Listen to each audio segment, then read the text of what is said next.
Hi అండి, welcome to my channel. ఈరోజు నేనైతే ఫ్రెంచ్ ఫ్రైస్ చేశానండి. చాలా టేస్ట్గా వచ్చాయండి.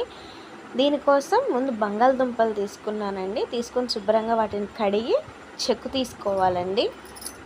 బంగాళదుంపల్ని చెక్కు తీసుకొని ఒక గిన్నెలో వాటర్ తీసుకొని నీళ్లు ఉప్పేసి కొంచెం వాటిలో ఇలా చూసారా సన్న ముక్కలు కోసుకొని ఆ వాటర్లో వేయాలండి. అప్పుడు కొంచెం ముక్క గట్టిగా బిగిసినట్టు ఉంటుంది. సో ఇలా సన్నగా కోసుకొని ఆ వాటర్లో వేసుకోవాలి.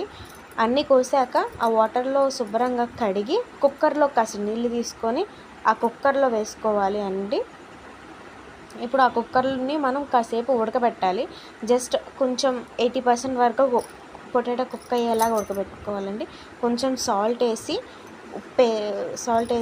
ఒక బొట్టు నూనె వేసి ఉడకబెట్టుకోవాలండి. పొటాటోని కొంచెం ఉప్పు వేసుకోవాలండి. ఉప్పు వేసుకొని ఒక బొట్టు నూనె వేసి ఉడకబెట్టుకోవాలి. అవి పక్కన పెట్టుకొని ఇప్పుడు పెనం మీద ఆయిల్ హీట్ చేసుకోవాలండి. ఆయిల్ హీట్ అయ్యేలోపు మనం ఆ పొటాటో ఉడికిన తర్వాత దానికి కొంచెం కార్న్ఫ్లవర్, కొంచెం మైదా, 1 స్పూన్ కార్న్ఫ్లవర్, 2 స్పూన్స్ మైదా వేసుకొని కోట్ చేసుకోవాలండి. ఇప్పుడు ఆ వేడైన ఆయిల్లో ఆ పొటాటో వేయాలి. అలా వేసి అటు ఇటు తిప్పుతూ ఫ్రై చేయాలండి. గోల్డెన్ కలర్లోకి వచ్చేదాకా ఫ్రై చేసుకోవాలి. మా పాపకు చేసి పెట్టానండి, చాలా నచ్చిందంట. నాకు బాగా నచ్చింది. బయట 100 అలా పెట్టి కొనే బదులు ఇంట్లోనే టేస్టీగా హెల్తీగా చేసుకోవచ్చండి.